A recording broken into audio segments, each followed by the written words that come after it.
Importanteng hinumduman nato tanang mga buhi ang ato mga minahal sa kinabuhi nga may panaw na tanong adlaw sa mga minatay kun kalag-kalag.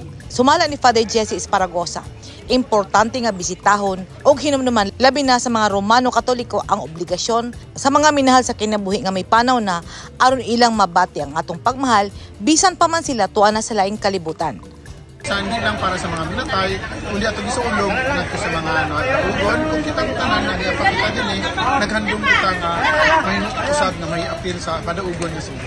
Sa unang adlaw sa Kalag-Kalag, gihimo ang misa dinhi sa Kidapawan Public Cemetery sa Barangay Binuligan, Kidapawan City.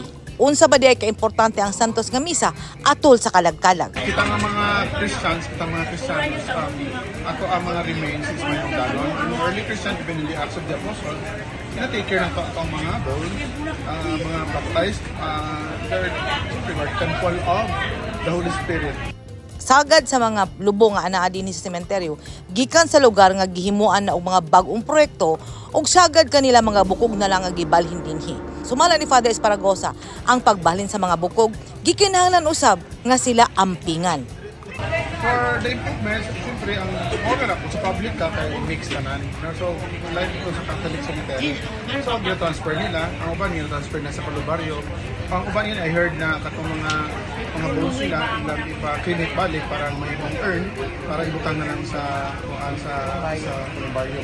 Pero, kung halimbawa, sama sa kung ginong ganyan sa ang ceiling na mga pipila katuig, ang isod mo sa tuwa kaya wala kami nag-take care, wala kami nag-visit sila.